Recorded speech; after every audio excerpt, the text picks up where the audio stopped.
Hello my listeners, कैसे हैं आप लोग। मैं हूं आपकी नैरेटर, आपकी राइटर सौम्या त्रिपाठी, और लेकर आ चुकी हूं आपके लिए सोल टू डेविल बॉस का न्यू एपिसोड। तो चलिए शुरू करते हैं इसे। अब तक की कहानी में आप लोगों ने देखा किस तरह से आहान, जो कि श्रेया को जाता हुआ देख करके उसकी ज़िंदगी के बारे में सोचने लगते हैं, और वो खुद से ही कहते हैं, इतनी छोटी सी उम्र में इतना कुछ सफ़र करके बैठी हो और फिर भी अपने चेहरे पर एक शिकन नहीं आने देती हो, अपनी ज़िंदगी से कोई शिकायत नहीं करती हो। But I am damn sure, जिसने भी तुम्हें हर्ट किया है उसकी मैं बहुत बुरी हालत करने वाला हूँ। और फिर वो अपने हाथ में लिए नाइफ को इधर उधर घुमाने लगते हैं। श्रेजल जो डाइनिंग टेबल पर सैलेड का बाउल रख कर आती है और फिर किचन में एंटर हो जाती है। वो बाकी के डिशेस को भी ले जा करके डाइनिंग टेबल पर सजाती है। वहीं आहान भी अब उसकी मदद करने लगे थे। कार्तिक जो जा करके अपने डैड को बुला देता है। अब सारे लोग डाइनिंग टेबल के चारों तरफ बैठ करके खाना खाना शुरू कर चुके थे। वहीं जैसे ही धर्म जी ने पहले बाइट लिए थे, वो तुरंत ही आहान की तरफ देखते हुए कहते हैं, ये किसने बनाया है। श्रेजल जो तुरंत ही आहान की तरफ देखते हुए कहने वाली होती है, इन्हों, लेकिन उसने इतना बोला ही था कि तभी आहान उसके हाथ को पकड़ते हैं और फिर उसकी तरफ देखते हुए कहते हैं, हम दोनों ने मिलकर बनाया। वहीं आहान जो कि अब श्रेजल के चेहरे की तरफ देखने लगे थे। श्रेजल भी थोड़ा हैरान हो गए थे इस बात को सुन करके, क्योंकि वैसे भी सारा काम तो आहान ने किया था, श्रेजल ने तो सिर्फ उनकी मदद की थी। इसी वजह से उसकी भी नज़र आहान की तरफ चली जाती है। वहीं धर्म जी और कार्तिक जो कि इस तरह से श्रेजल और आहान को एक दूसरे को देखता हुआ पा करके काफ़ी खुश हो जाते हैं। धर्म जी जो अपने मन में ही भगवान से प्रार्थना करते हुए कहते हैं, हाँ बस इनकी जोड़ी इसी तरह से बनाए रखिएगा। जो कुछ मैंने देखा अपनी ज़िंदगी में वो मेरा बेटा ना देखे। वहीं कार्तिक जब अपना गला क्लियर करता है, तब जाकर के आहान की नज़र श्रेजल से हटती है और वो भी ठीक उन लोगों के सामने बैठ जाते हैं। वो श्रेजल की भी कलाई को पकड़ करके उसे भी चेयर पर बैठाते हुए कहते हैं, आराम से बैठो। वहीं आहान जो कि अपने और श्रेजल के प्लेट्स में खाने को सर्व करते हैं। श्रेजल जो सारे लोग को स्पून से खाता देख करके थोड़ा एम्बैरस हो जाती है और भी बाकी लोग को देख करके अपने हाथ में स्पून पकड़ती है और स्पून से ही खाने लगती है। आदत ना होने की वजह से उसे काफ़ी दिक्कत हो रही थी, जिसको आहान भी नोटिस कर लेते हैं। वहीं आहान जो कि श्रेजल को इस तरह चम्मच के साथ स्ट्रगल करता हुआ देखते हैं, तो उसकी तरफ थोड़ा अपने स्पून को बढ़ाते हुए कहते हैं, रहने दो, मैं खिला देता हूँ। श्रेजल जैसे ही सुनती है, वो पहले तो धर्म जी की तरफ देखती है और फिर आहान की तरफ, और वो थोड़ा अपने सिर को नीचे करते हुए कहती है, मैं खा लूँगी खुद से। आहान जो से कहते हैं, मैं खिला रहा हूँ ना। श्रेजल जो कहती है, पर धर्म जी जो श्रेजल से कहते हैं, अरे बेटा इतना प्यार से खिला रहे हो तो खा लो ना, वैसे भी ये प्यार वो सब पर नहीं दिखा था, तुम नसीब वाली हो। श्रेजल भी धर्म जी की बात मानते हुए अपने मुंह को खोल देती है और वहीं आहान उसको अपने हाथ से ही खाना खिलाने लगते हैं। वहीं कार्तिक जो खाने के बीच में उठकर कहता है, मैं ज़रा भी आता हूँ। हाँ, लेकिन तभी धर्म जी से रोकते हुए कहते हैं, कहाँ जा रहे हो, और खाने के बीच में उठा नहीं जाता है, कितने बार समझाऊँ तुम्हें। वहीं कार्तिक जो कहता है, डैड बस मैं 1 मिनट में आया, और जल्दी से वो जा कर के किचन के विंडो के पास से अपना फ़ोन ले लेता है और उसे पॉकेट में छुपाते हुए फिर से उन लोग के पास आ जाता है। धर्म जी जो कहते हैं, कहाँ गए थे और कहाँ से वापस आ रहे हो, वो भी इतना जल्दी जल्दी भागते हुए। भी वो एक बार आहान को देखता है और फिर एक बार श्रेजल को, और फिर धर्म जी से कहता है, कुछ नहीं डैड, वो बस एक इम्पॉर्टेंट काम किया था, तो मेरा मतलब इम्पॉर्टेंट काम था इसीलिए। धर्म जी जो श्रेजल की तरफ देखते हुए कहते हैं, खाना सच में बहुत बेहतरीन बना है बेटा, अगर ऐसा खाना हो तो बिना भूख के भी मैं खाना खाने लगूं। वहीं कार्तिक भी अपने सिर को हाँ मिलाते हुए कहता है, हाँ भाई सच में काफ़ी स्पाइसी है, बिल्कुल आप दोनों की तरह। और ये बोल कर के वो मन ही मन मुस्कुराने लगता है। वहीं आहान जो उसे घूरते हुए देख कर कहते हैं, तुम्हारे एग्ज़ाम्स आ रहे हैं ना। आहान जैसे ही आहान की बात पार्थी के कानों में पड़ती है, उसे ज़ोर ज़ोर से खांसी आने लगती है। वो खांसते हुए कहता है, हाँ हाँ भाई, आ रहा है एग्ज़ाम। आहान जो से कहते हैं, तो इस बार क्या टारगेट है, निकल जाएगा तुम्हारा, पास तो हो जाओगे ना। कार्तिक जो कहता है, भाई आप भाभी के सामने बेइज्जती तो मत करो, मैं प्यास तो हो जाता हूँ, डैड ऐसे क्यों बोल रहे हैं भाई। वही धर्म जी जो कहते हैं, देखो पढ़ाई के मामले में आहान बहुत ज़्यादा स्ट्रिक्ट है और इस मामले में तो मैं भी तुम्हें सपोर्ट नहीं करने वाला। वहीं कार्तिक जो मुंह बनाते हुए कहता है, भाभी आप कुछ बोलो ना, आपको क्या लगता है मेरे जैसा टैलेंटेड लड़का पास नहीं हो पाएगा। श्रीजल जो पार्थिव को देखती है और वो समझ नहीं पाती कि अब उसे इस बात पर क्या जवाब देना है। आहान जो उससे कहते हैं, जितना दिमाग तुम्हारा आलतू फालतू काम में लग रहा है अगर उतना पढ़ाई पे लगा दो तो पास तो छोड़ो, तुम टॉप भी कर सकते हो। लेकिन अपने स्मार्टनेस को अपनी पढ़ाई पर से ज़्यादा तुम कहीं और यूज़ करते हो जहाँ पर उसकी ज़रूरत भी नहीं होती। नहीं, पार्थिव जो कहता है, ऐसा हमेशा नहीं होता भाई, कभी कभी मेरी स्मार्टनेस अच्छी जगह पर काम कर जाती है। और ये बोल करके वो अपने नीचे हाथ में रखे फ़ोन को ही देखने लगता है। ज़्यादा एक्साइटेड था उस वीडियो को देखने के लिए।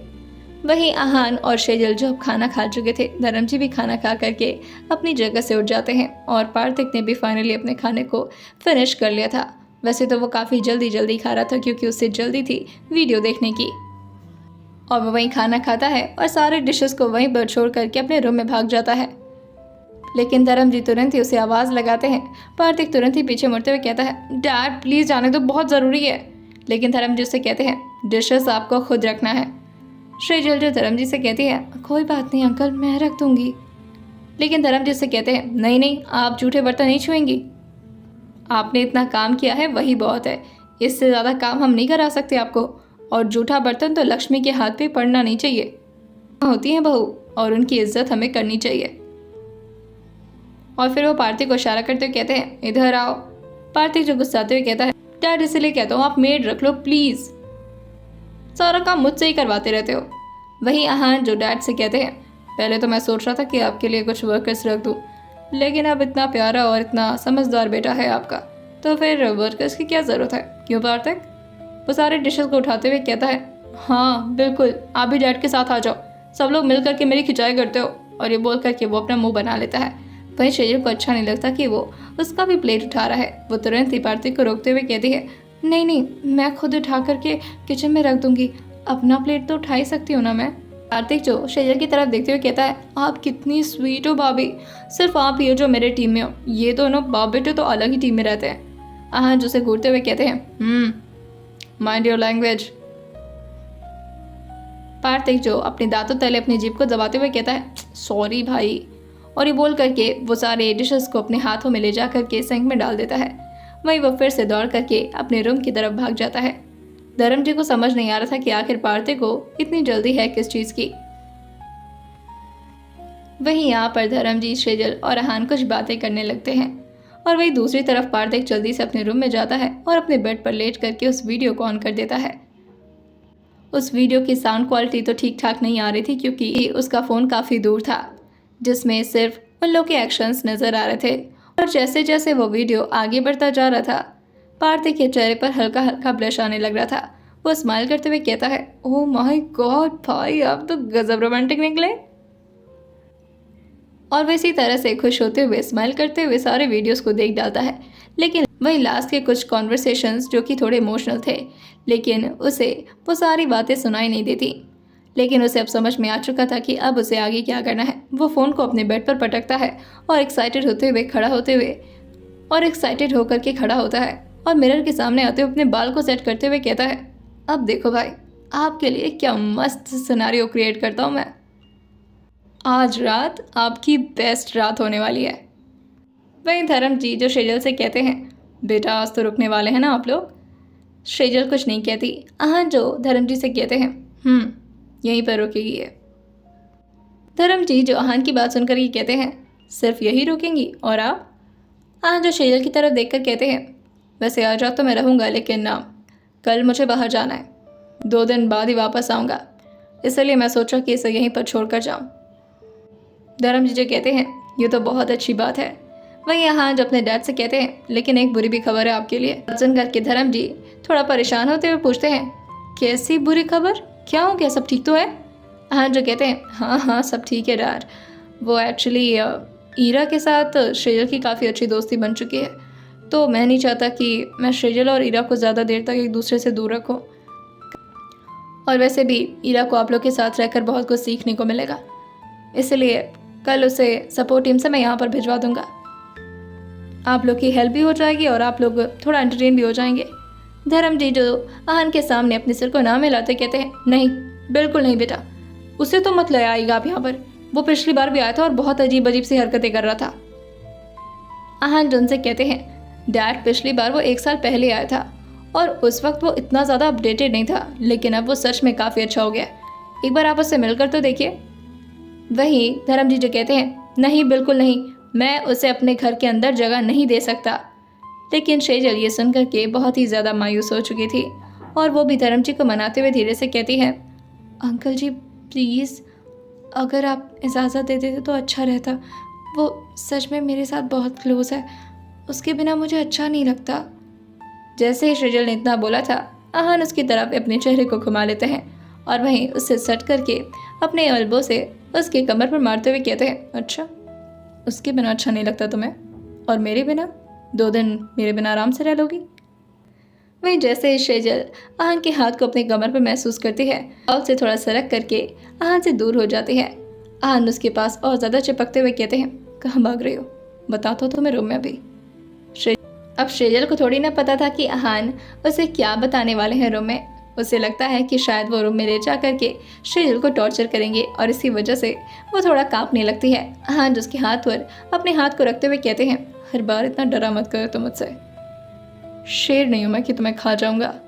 वहीं धर्म जी जो आहान और सेजल की कॉन्वर्सेशन को सुनते हैं और वहीं वो सेजल से कहते हैं, अगर आपकी रिक्वेस्ट है तो ठीक है, फिर हमें कोई दिक्कत नहीं है। और फिर वो आहान को देखकर कहते हैं, बुला लीजिएगा आप अपने ईरा को, हम एडजस्ट कर लेंगे। बस हाँ, उसे कमांड दे दीजिएगा कि मेरे सर के आसपास पकड़ पकड़ बिल्कुल ना करे। वो बोलना शुरू करता है तो थकता नहीं है और मेरा सिर दर्द हो जाता है। आहान जो अपने डैड को देखकर हल्का सा स्माइल करते हैं और फिर उनकी बात मानते हुए कहते हैं, जी मैं मना कर दूंगा उससे कि वो आपसे ज़्यादा बात ना करे। अब तो खुश है? धर्म जी जो कहते हैं, अगर मेरी बेटी खुश है तो बिल्कुल खुश हूँ। सेजल के चेहरे पर भी अब हल्की से स्माइल आ गई थी। वहीं धर्म जी जो कहते हैं, बेटा अब हमने तो खा लिया, अब हमें नींद आ रही है, हम जा रहे हैं अपने रूम में, आप लोग भी जाइए आराम करिए। आहान जो खड़े होकर कहते हैं, ठीक है डैड। वहीं सेजल भी आहान के साथ साथ खड़ी हो जाती है। जैसे ही धर्म जी वहाँ से गए थे, सेजल भी अब वहाँ से 9 तो 11 होने की सोचती है, लेकिन आहान उसकी कलाई को पकड़ते हैं और उसे अपनी तरफ धीरे से लाते हुए कहते हैं, हम कुछ बात कर रहे थे जो कि बीच में रह गई थी ना। सेजल जो कहती है, कौन सी बात? आहान जो कहते हैं, तुम्हारी याददाश्त कमज़ोर है या फिर मेरे सामने बोलने का नाटक कर रही हो? सेजल जो आहान से कहती है, मुझे नहीं याद आ रहा। आहान जो उसे काउच पर पीछे बिठाते हैं और फिर वहीं उसके ठीक बगल में आकर के बैठते हुए कहते हैं, मैं तुमसे कुछ पूछ रहा था कि मेरे मरने और जीने से तुम्हें फ़र्क पड़ता है? तुमने जवाब नहीं दिया। सेजल जो कहती है, मुझे अब हाँ मुझे फ़र्क पड़ता है। हाँ जो से कहते हैं, अच्छा तो मतलब अगर मैं मर जाऊँगा तो तुम्हें तकलीफ़ होगी? सेजल जो कहती है, आप इस तरह से बार बार मरने की बात क्यों कर रहे हैं, ये ठीक नहीं है। हाँ जो से कहते हैं, तो फिर क्या ठीक है? सेजल जो कहती है, इस तरह से मरने की बात नहीं करते, हमेशा अच्छी अच्छी बातें करनी चाहिए, बुरी बातें करने से इंसान के साथ बुरा ही होता है। हाँ जो से कहते हैं, ठीक है फिर तो अच्छी बातें क्या कर सकते हैं कि तुम मेरी बाहों में हो, हम एक खूबसूरत वादियों में हैं, हम दोनों नेचर को एंजॉय कर रहे हैं, कैसा लगा ये? सेजल जो कहती है, अच्छा है पर ये कैसे हो सकता है? हाँ जो से कहते हैं, मतलब क्यों नहीं हो सकता? सेजल जो कहती है, हम कहाँ वादियों में घूमेंगे, वैसे भी ये तो दिल्ली है, यहाँ पर ऐसी कहाँ वादियाँ मिलेंगी। हाँ जो तुरंत ही उससे थोड़ा दूर होते हैं और उसकी कलाई को पकड़ करके उसे उठा देते हैं और सेजल को अपने साथ बाहर ले आने लगते हैं। सेजल उनसे कहती है, कहाँ जा रहे हैं हम?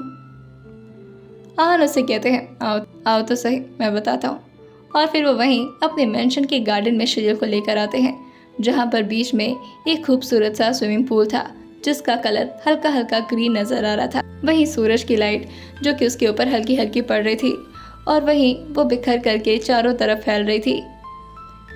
जैसे यहाँ उसे गार्डन लेकर आए थे, सेजल तुरंत ही अपने फुटवेयर को निकाल देती है और नीचे के घास को महसूस करते हुए कहती है, मुझे ऐसी जगह बहुत पसंद है जहाँ पर बहुत सारे फूल हों और पहाड़ी इलाका हो और इस तरह से पानी हो, सब कुछ नेचुरल, मुझे बहुत अच्छा लगता है। और ये बोल करके वो हल्का हल्का मुस्कुराने लगती है। आहान जो उसकी मुस्कान को काफ़ी गौर से नोटिस करते हैं और वहीं वो पीछे से उसे हक करते हुए कहते हैं, तुम्हारी ये ख्वाहिश भी मैं पूरी कर दूंगा बहुत जल्द। हम किसी ऐसी जगह पर होंगे जहाँ पर सिर्फ मैं और तुम होंगे और हर जगह सिर्फ नेचर, मशीनों की दुनिया से बहुत दूर। रहना चाहोगी ऐसी जगह पर मेरे साथ? शेजल जी कहती है, हाँ बिल्कुल, वहाँ पर हम ना एक झोपड़ी जैसा बनाएंगे और मुझे लकड़ियों के घर बहुत पसंद है। वहाँ पर हम खाना भी बनाएंगे और अच्छे अच्छे खाने बनाएंगे और फिर रात में हम तारों को देखेंगे, आसमान के तारों को। मुझे बहुत अच्छा लगता है ये सब। दोस्त शेजल को पहली बार इतना दिल से मुस्कुराते हुए देख रहे थे और ये देख कर कि उनसे रहा नहीं जाता। वो ज़ोर से उसे पीछे से हाँ करते हैं और अपने गालों को शेजल के गालों से धीरे धीरे रब करते हुए कहते हैं, बहुत जल्द आएगा वो दिन, लेकिन अभी मुझे कुछ इम्पोर्टेंट काम के लिए बाहर जाना है। तुम आराम से यहीं पर बैठो और एंजॉय करो। कल तुम्हारा फ्रेंड ईरा भी आ जाएगा। और फिर उसको झटके से अपनी तरफ घुमाते हुए कहते हैं, लेकिन हाँ, उससे ज़्यादा क्लोज होने की कोशिश मत करना। आहन की बात सुनकर शेजल अपने सिर को हिलाते हुए कहती है, जी ठीक है। और आहन उसके गाल पर हाथ रखते हुए कहते हैं, मुझे एक इम्पॉर्टेंट मीटिंग के लिए जाना है और फिर जो डांट मैंने अभी थोड़ी देर पहले सपोर्ट टीम को लगाई है उसके लिए भी वो लोग काफ़ी ज़्यादा घबरा गए होंगे, तो वहाँ पर जाकर के सब कुछ नॉर्मलाइज करना है और फिर ईरा की फंक्शनिंग के लिए उन्हें अप्रिशिएशन भी तो मिलनी चाहिए ना। शेजल अपने सिर को धीरे धीरे बस हाँ में हिलाए जा रही थी। वैसे आहन की कुछ बातें तो उससे समझ में भी नहीं आ रही थी। आहन जो से कहते हैं, चलो अभी मुझे जाने दो, मैं शाम तक आता हूँ, ठीक है। और ये बोल करके वो वहाँ से जाने लगते हैं कि तभी वो जाते जाते एक बार शेजल की तरफ मुड़ते हुए कहते हैं, तुम्हें कुछ चाहिए? आहन जिस तरह से शेजल से पूछे थे ऐसा लग रहा था जैसे कोई पेरेंट अपने बच्चे से पूछ रहा हो। शेजल ये सुन करके थोड़ा इमोशनल हो जाती है, क्योंकि उसके डैड भी जब बचपन में कहीं जाया करते थे तो इसी तरह से हमेशा उससे पूछते थे, बेटा आपको कुछ चाहिए? ये सुन करके शेजल थोड़ा हल्का मुस्कुराती है। वहीं ये सुन करके शेजल के चेहरे पर हल्की दर्द भरी मुस्कान आ जाती है। आहन उसकी तरफ थोड़ा रश में आते हुए कहते हैं, क्या हो गया तुम्हें अचानक से? हाँ? शेजल जन से कहती है, वो मुझे मम्मी पापा की याद आ रही थी। आप जिस तरह से पूछे ना मुझसे, बचपन में डैड भी जाते थे तो ऐसे ही पूछते थे, मॉम भी जाती थी तो मुझसे पूछती थी हमेशा कि कुछ खाना है, कुछ लेते आऊँगा तुम्हारे लिए, तो वही मुझे याद आ गया। शेजल की बात सुन करके आहन उसके फोरहेड पर किस करते हुए कहते हैं, ओ मेरा बच्चा, चलो ठीक है, अब आप बताओ क्या चाहिए आपको, मैं लेकर आऊँगा। आहन की इतनी प्यारी टोन सुन करके शेजल हल्का सा अपने चेहरे को नीचे टिल्ट करती है और फिर कुछ सोचते हुए कहती है, मुझे आइसक्रीम बहुत पसंद है, बहुत ज़्यादा। अगर वो मिल जाए तो। आहन जो कहते हैं, बिल्कुल मिलेगा, क्यों नहीं मिलेगा, कौन से फ्लेवर पसंद है?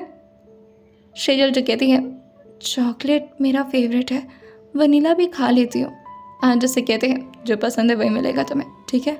और ये बोल करके वो फिर से उसे अपने सीने से लगाते हुए कहते हैं, रहो और एंजॉय करो। और ये बोल करके वो वहाँ से चले जाते हैं। वहीं शेजल आसपास की वादियों को देखकर काफ़ी ज़्यादा खुश हो रही थी। वहाँ पर अलग अलग तरीके के फूल लगे हुए थे जो कि काफ़ी रंग बिरंगे थे।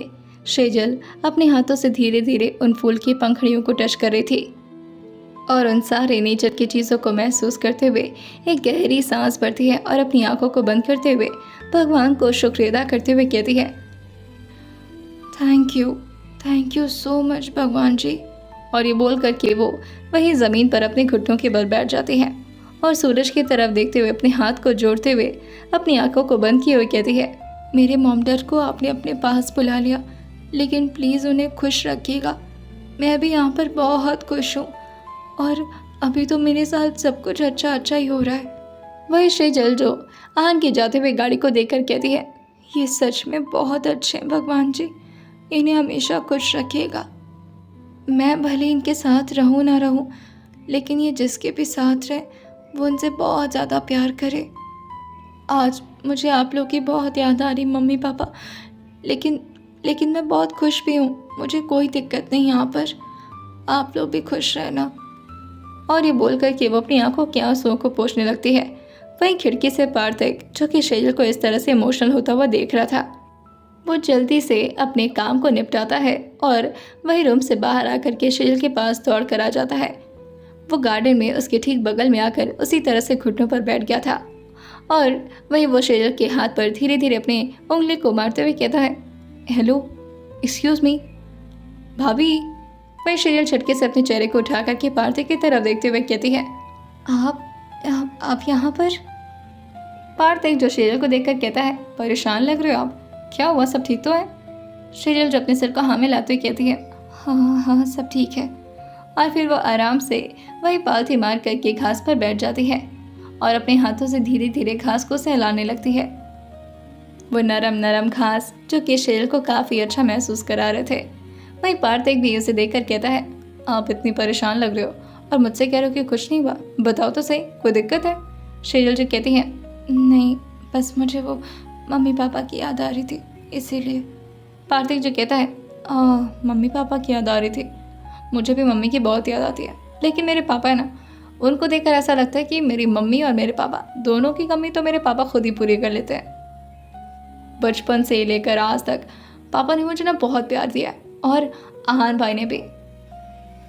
और फिर वो शेजल के हाथ पर अपने हाथ को रखते हुए कहता है, आपके पास तो आहान भाई जैसा बंदा है, आपको पता है, मतलब मुझे जहाँ तक लगता है ना, वो किसी को प्यार करते नहीं है।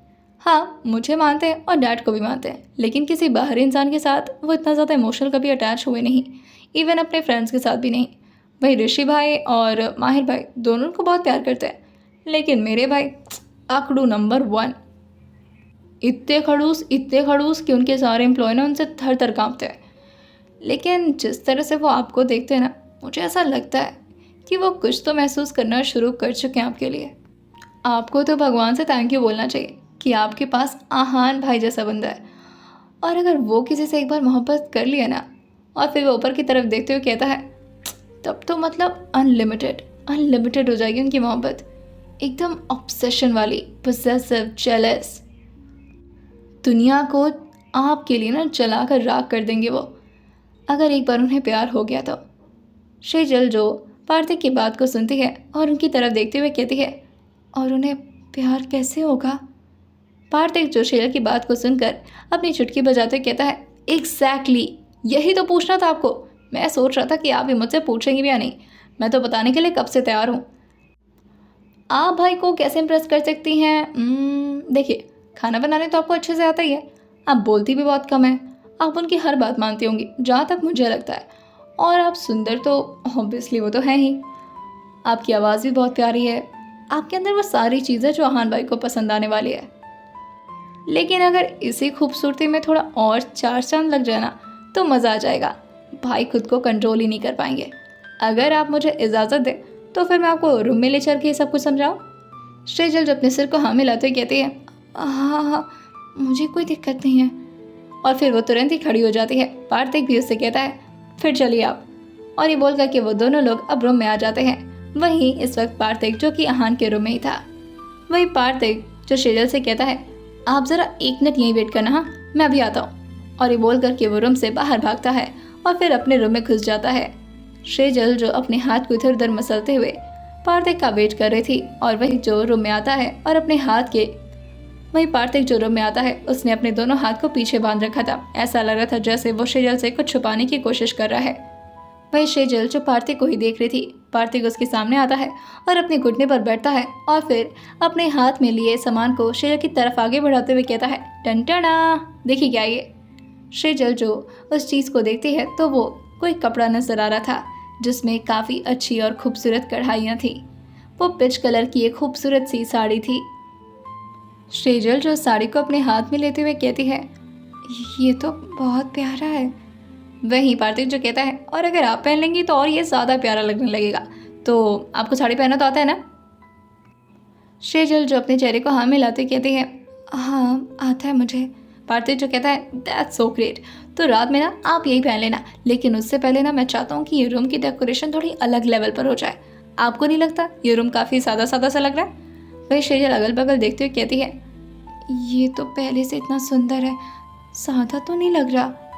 वही पार्थिव जो कहता है, अरे आप देखो ना, बेड पर भी कोई सजावट नहीं है, ना कमरे में कोई सजावट है। एक काम करते हैं, हम ना बढ़िया से इस रूम को डेकोरेट करते हैं। शेजल जो किसी छोटे बच्चे की तरह पार्थिव की हर बात पर अपने सिर को हाँ में हिलाए जा रही थी। वही पार्थिव जो एक एक करके शेजल को सारी प्लानिंग के बारे में समझाता है, और फिर वो दोनों मिल करके रूम की डेकोरेशन करने के लिए अब तैयार हो चुके थे। वहीं पार्थिक जो बहुत सारे रोज के बुके को ऑर्डर करके मंगाता है। दोनों मिल करके सारे रूम को अच्छे से डेकोरेट करना शुरू करते हैं। पार्थिक जैसे जैसे शेजल को बता रहा था, शेजल वैसे वैसे ही सारे रूम को डेकोरेट करने में उसकी मदद कर रही थी। वहीं लगभग अब शाम के 7 बज चुके थे। धर्म जी भी अब अपने कमरे में उठ चुके थे। वहीं आहान के रूम में तो काफी खूबसूरत तरीके से पूरे रूम की डेकोरेशन हो चुकी थी। वहीं अब एक बुके और बचा था जिसमें लगभग 50+ फ्लावर्स थे। पार्थिक जो उन सारे फूलों को देखकर कहता है, अब इनका क्या करना आपको पता है? शेजल अपने सिर को नाम हिलाते हुए कहती है, नहीं मुझे तो नहीं पता। पार्थिक ने पूरे रूम को काफ़ी अच्छे से डेकोरेट कर दिया था। वहीं बेड पर भी बहुत अच्छे से और खूबसूरत तरीके से झालर की तरह रोज़ को सजा दिया गया था। ऐसा लग रहा था जैसे उन लोगों ने रोज़ का पूरी तरह से कर्टन ही बना दिया हो। पार्थिक को ये सब करने में काफ़ी मज़ा आता था। वहीं शेजल जो पार्थिक से कहती है, अब तो रूम सच में बहुत ज़्यादा प्यारा लग रहा है। वही पार्थिक जो कहता है, अभी नहीं भाभी, अभी एक काम तो बचा ही हुआ है जो कि एक्चुअल में बहुत इंपॉर्टेंट है। और ये बोल करके वो एक बचे हुए बुके को देखकर कहता है, अब इसका पता है क्या करना है? शेजल जो कहती है, नहीं पता। वही वो उस बुके को उठाता है और उसके एक एक रोजेस को निकालते हुए शेजल से कहता है, अब आप इसके पेटल्स तोड़ो। शेजल जो कहती है, पेटल्स तोड़ूंगी तो इन्हें दर्द नहीं होगा? वही पार्थिक जो कहता है, अरे नहीं होगा दर्द, आप निकालो तो। वही शेजल बिल्कुल वैसा ही करते हैं। अब दोनों लोग मिल करके सारे रोज़ के पेटल्स को बेड पर फेंकते जा रहे थे और पूरा बेड जो कि अब रोज़ के पंखुड़ियों से भर चुका था। पार्थिक को अभी भी कुछ सूखा सूखा सा नजर आ रहा था, जिसकी वजह से वो शेजल से कहता है, मैं ना रोमांटिक कैंडल्स लेकर आता हूँ, अभी आप यहीं पर रुकना। और फिर वो जल्दी से भागकर अपने रूम में जाता है और बहुत सारे छोटे छोटे प्यारे प्यारे रोमांटिक कैंडल्स वहाँ पर लेकर आ जाता है। पूरे फ्लोर पर भी उसने रोज़ के पेटल्स का दिल बना दिया था और रास्ते में ही वो बहुत सारे कैंडल्स को लगा देता है। साथ में टेबल पर कैंडल लाइट्स, ड्रॉर पर कैंडल लाइट्स और भी बहुत जगह पूरे रूम की डेकोरेशन अलग लेवल पर नजर आ रही थी। शेजल जो उसे देख करके एक बड़ी सी स्माइल पास करते हुए कहती है, वाह, मैंने इतना खूबसूरत रूम कभी नहीं देखा। शेजल की बात सुन करके पार्थिक जो कहता है, अभी ये तो कुछ नहीं है, मैजिक तो आप अब देखना। और ये बोल करके वो तुरंत ही रूम के सारे लाइट्स को ऑफ कर देता है और अब सिर्फ पूरे रूम में कैंडल लाइट की ही रोशनी नजर आ रही थी। हर जगह पर वो क्रीमिश और येलो की मिक्सअप लाइट्स जो कि रूम को बेहद खूबसूरत बना रहे थे। शेजल जो एकदम से चौंकते हुए कहती है, ओह माय गॉड, ये तो बहुत ही ज्यादा अच्छा लग रहा है। पार्थिक जो तुरंत ही सारे लाइट्स को ऑन करते हुए कहता है। वहीं पार्थिक जो शेजल से कहता है, अब रूम की डेकोरेशन तो हो गई है, अब बारी है आपको कुछ सिखाने की। शेजल जो पार्थिक की बात सुनकर की कहती है, मुझे क्या सिखाना है? पार्थिक जो कहता है, आपको नज़ाकत सिखानी पड़ेगी। अगर आप इसी तरह से डर डर के काम करेंगे तो फिर मज़ा थोड़ी ना आएगा। लेकिन आप टेंशन मत लीजिए, मैं हूँ ना, मैं इसमें ट्रेनर हूँ, मतलब एकदम माहिर, मैं आपको सिखाऊंगा। पार्थिक जो शेजल से आगे पूछता है, आपको कुछ बेसिक नॉलेज है ना, आपको क्या करना है अब? शेजल जो कहती है, नहीं क्या करना है मुझे, बैठे रहना है। पार्थिक जो कहता है, अरे नहीं नहीं, फिर तो सारा मज़ा ही किरकिरा हो जाएगा। आपको सिर्फ बैठना नहीं है, आपके उस बैठने में एक नज़ाकत होनी चाहिए, एक वो लुक आना चाहिए, होता है ना वो नई नवेली दुल्हन वाला। शेजल जो पार्थिक को काफ़ी कंफ्यूज होकर देख रही थी क्योंकि इस वक्त पार्थिक की कोई भी बात शेजल को समझ नहीं आ रही थी। वहीं पार्थिक उसके सामने अपने हाथ को हिलाते कहता है, हेलो, कहाँ खो गई हैं आप? कुछ समझ में आ रहा है आपको? शेजल जो कहती है, नहीं मुझे ये सब नहीं पता और मुझे ये सब नहीं आता। पार्थिक जो कहता है, अरे ज़्यादा कुछ थोड़ी ना करना है, आपको बस अपना घूंघट लेकर के आराम से बैठे रहना है और बस जैसे वो आए थोड़ा सा शर्माना है, थोड़ा सा घबराना है, बस इतना सही काम है। शेजल जो कहती है, मुझे नहीं समझ में आ रहा ये सब।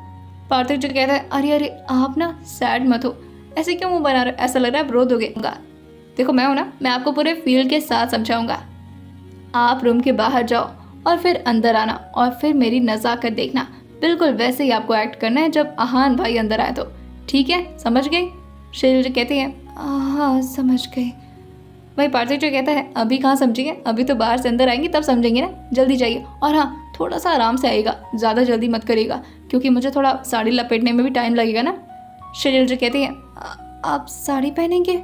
पार्थिक जो कहता है, अरे आपको सिखाने के लिए तो पहन सकता हूँ ना, ऐसे ही बस। शेजल जो कहती है, ठीक है, मैं जाती हूँ। और ये बोल करके वो आराम से नीचे देखते हुए बाहर की तरफ निकल जाती है। सॉरी। और वहीं पार्थिक ने अब पूरी तरह से साड़ी लपेट ली थी। उसके बदन का कोई भी हिस्सा नजर नहीं आ रहा था और वहीं उसने अपने सर पर एक बड़ा सा घूंघट भी ले लिया था और वह काफी खूबसूरत तरीके से अपने घूंघट को अपने हाथों से पकड़ रखा था। फिर दूर से देखकर ये नहीं समझ पाता कि ये अंदर कोई लड़की है या फिर लड़का। शेजल रूम के बाहर आ गई थी और वो इधर उधर टहलते हुए कहती हैं, अभी चली जाऊँ क्या अंदर? लेकिन उन्होंने कहा था कि अभी टाइम लगेगा, पहले साड़ी भी तो लपेटनी है ना उन्हें, थोड़ा देर और रुक जाती हूँ। और यही बोलकर वो थोड़ा देर और रुकती है और फिर अपने रूम की तरफ आगे बढ़ने वाली होती है। लेकिन तभी पीछे से उसे धर्मजी अपने पास बुलाते हुए कहते हैं, बेटा इधर तो सुनो ज़रा। शेजल जैसी धर्मजी की आवाज़ सुनती है वो तुरंत ही उनकी तरफ आगे बढ़ जाती है। वही धर्मजी जो उसे अपने रूम में बुलाते हुए कहते हैं, अंदर आओ। शेजल जो तुरंत ही धर्मजी के कहने पर रूम के अंदर आ जाती है। वही धर्मजी उसे अंदर बिठाते हैं और फिर उसके लिए अपने हाथ में कुछ लेकर आते हैं। शेजल जो धर्मजी की तरफ ही देख रही थी, धर्मजी उसके ठीक सामने आकर बैठते हैं और अपने हाथ से उसे एक बॉक्स थमाते हुए कहते हैं, उस वक्त तो मैं तुम्हें कुछ दे नहीं पाया और मैं नहीं चाहता था कि मैं हान के सामने तुम्हें ये सब दूँ। बेचारा उसे पुरानी यादें सताने लगेंगी ना, इसलिए तुम ये पकड़ो बेटा, ये हमारी खानदानी ज्वेलरी है।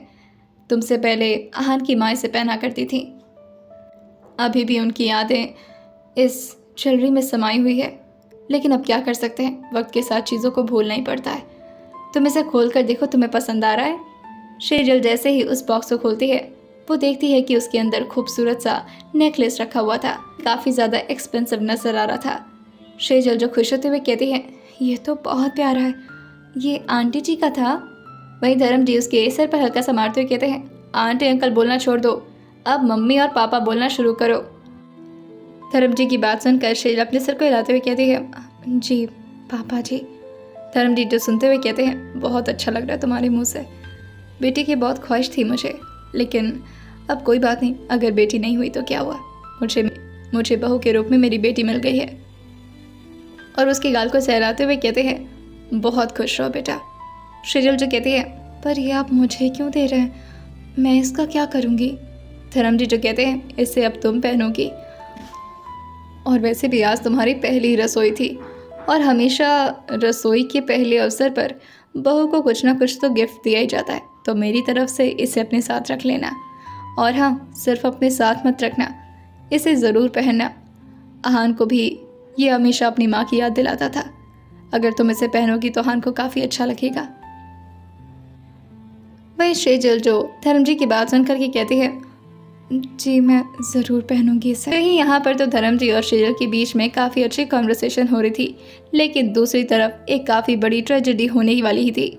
आहान जो अपने फ़ोन को अपने कानों से लगा करके किसी से बात करते हुए ऊपर की तरफ आगे बढ़ रहे थे, और वहीं वो अपने रूम की तरफ का दरवाज़ा तुरंत ही खोल देते हैं और अपने कान पे लगे फ़ोन को अपने हाथ में ले लेते हैं।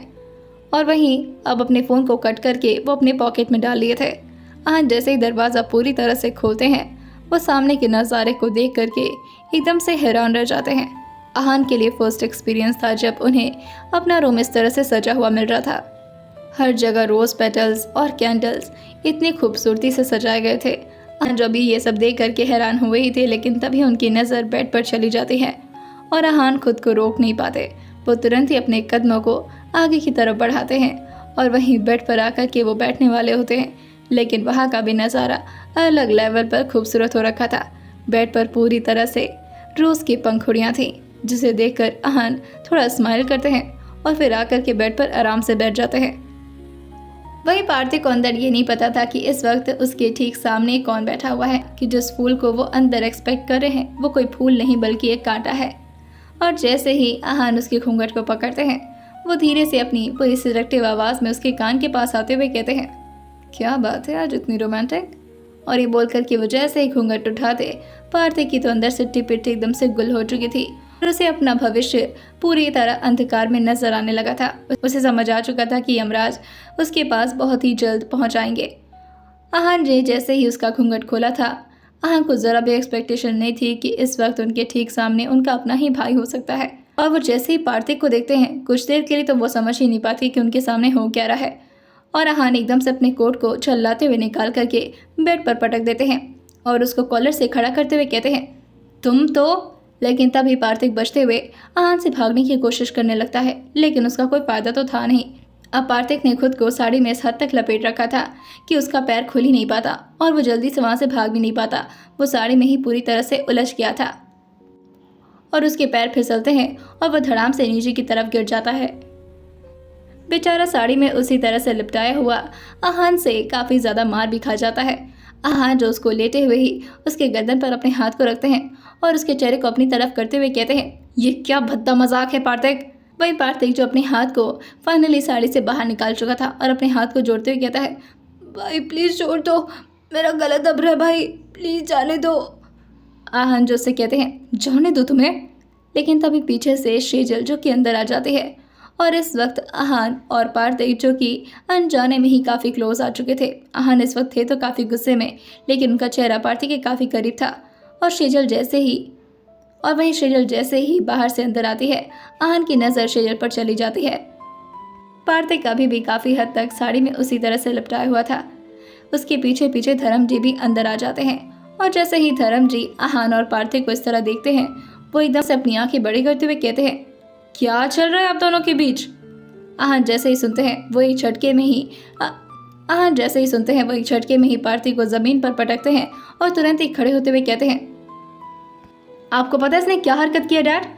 वहीं पार्थिक भी अब जैसे तैसे करके खड़े होने की कोशिश करता है, लेकिन वो बार बार नीचे धड़ाम से गिर जा रहा था क्योंकि उसने साड़ी को इसी तरह से लपेट रखा था जो कि बार बार उसके पैर में फंस जा रहा था। शेजल जो पार्थिक को इस हालत में देखकर उसके लिए थोड़ा अफसोस करने लगती है और वहीं उसकी तरफ आगे बढ़ने लगती है, लेकिन तभी आहान उसको बीच में रोकते हुए कहते हैं, अब तुम कहाँ जा रही हो। शेजल जी कहती है, वो बेचारे साड़ी में फंसे हुए हैं, कम से कम साड़ी तो खोल दो उनकी। आहान जो कहते हैं, फंसे रहने दो उसे में। वहीं धर्म जी जो पार्थिक के पास आते हुए कहते हैं, आप क्या हरकतें करते रहते हैं पार्थिक, और अब ये सब क्या है। पार्थिक जो अपने डैड से कहता है, डैड आप समझ नहीं रहे, आप सब मुझे गलत समझ रहे हैं, सिर्फ भाभी को पता है, प्लीज़ भाभी आप कुछ बोलो ना। शेजल जी कहती है, वो मेरी मदद कर रहे थे। आहान जो कहते हैं, ऐसे मदद कर रहा था वो तुम्हारी, तुम्हें पता है ये क्या करके बैठा था, घूंघट करके बैठा था, मुझे लगा कि वो तुम हो। धर्म जी जो कहते हैं, अरे बाप रे, कुछ हुआ तो नहीं आप दोनों के बीच। आहान जैसे अपने डैड की बात सुनते हैं वो थोड़ा गुस्सा होते कहते हैं, डैड आप भी, ये तो बच्चा है, आप तो बड़े हैं ना। धर्म जी जो कहते हैं, अरे तो मैं क्या करूं, अब ऐसी हरकतें हो रही हैं तो मुझे हंसी तो आ ही जाएगी ना। खैर बहू, वैसे आप जानती नहीं हैं कि यहाँ पर ऐसी चीज़ें होती रहती हैं। आज अपने डैड की बात सुनते हुए कहते हैं, क्या मतलब ऐसी चीज़ें होती रहती हैं, क्या ये रोज़ साड़ी पहन करके बैठा रहता है और मैं इसके पास आता हूँ। आप कहना क्या चाहते हैं। आपको इसी तरह के ड्रामे रोज नजर आएंगे अगर आप इस घर में रहना शुरू कर दी तो। और वहीं वो आहान जी से कहते हैं, अरे अब आप जाने भी दीजिए उसे। और वो खुद ही पार्थिक के सामने आते हैं और उसकी साड़ी को उसके ऊपर से हटाते हुए कहते हैं, आप भी ना सुधरेंगे नहीं आप। वहीं बेचारा पार्थिक जो कि एक बार शेजल को देखता है और एक बार आहान को, लेकिन आहान को देखने की उसके अंदर ज़्यादा हिम्मत नहीं हो पाती, जिसकी वजह से वो तुरंत ही अपने चेहरे को नीचे की तरफ झुकाता है और अपने दोनों हाथों को अपने दोनों गाल की तरफ रख देता है और वहाँ से तुरंत ही 9-2-11 हो जाता है। धर्म जी भी शेजल और आहान को देखकर कहते हैं, चलिए वैसे रूम की डेकोरेशन तो अच्छी हुई है, आप लोग एंजॉय करिए। और ये बोल करके वो भी मुस्कुराते हुए रूम से बाहर हो जाते हैं। शेजल के हाथ में अभी भी वो ज्वेलरी वाली बॉक्स थी और वहीं उसकी साड़ी जो कि इतनी खूबसूरत तरीके से पार्थिक ने उसे दिया था, वो उसे देखकर कहती है, साड़ी कितनी प्यारी है ये, बेचारे इसकी वजह से पिटा गए। आज उसे कहते हैं, वो बेचारा है और जो हरकत उसकी थी वो, तो मैंने लगता कि वो पिटाने वाला काम कर रहा था। शेजल जहान की तरफ अपने चेहरे को उठाकर देखते हुए कहते हैं, ऐसा नहीं है। और फिर वो नीचे गिरी साड़ी को उठाती है और उसे प्यार से अपने हाथ में लेते हुए कहती है, वो तो मुझे सिखा रहे थे कि मुझे किस तरह से अपने अंदर नज़ाकत लानी चाहिए ताकि आप मुझे पसंद करने लगें। जैसे आहान ये सुनते हैं वो शेजल के चेहरे को तुरंत ही अपनी तरफ करते हुए कहते हैं, क्या मतलब।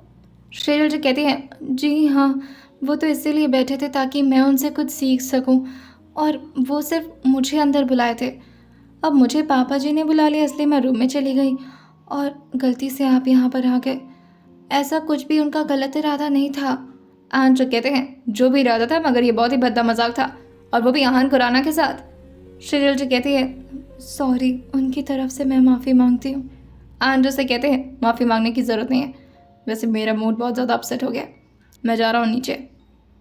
और ये बोल कर के वो अपने शर्ट के स्लीव्स को ऊपर फोल्ड करते हैं और वहीं वो रूम से बाहर निकल जाते हैं। वहीं सेजल जो केहान को जाता हुआ देखती है और फिर एक बार अपनी साड़ी को और वहीं दूसरे हाथ में रखे अपनी ज्वेलरी को देखते हुए कहती है, काश मैं कुछ कर पाती ऐसा जिससे आपका मुंह ठीक हो जाता। और वहीं ये सोच कर ही उसके दिमाग में कुछ आइडिया आ जाता है और फिर वह हल्का सा मुस्कुराते हुए कहती है, अब अगर आप रूम में आएंगे तो आई प्रॉमिस आपका मूड ख़राब नहीं होगा। और ये बोल कर के वो अपनी साड़ी को लेकर के बाथरूम की तरफ चली जाती है। आइए जानते हैं आने वाले एपिसोड में क्या होने वाला है और सुनते रहिए सोल टू डबल बॉस सिर्फ और सिर्फ स्टोरी विद सौम्या के साथ।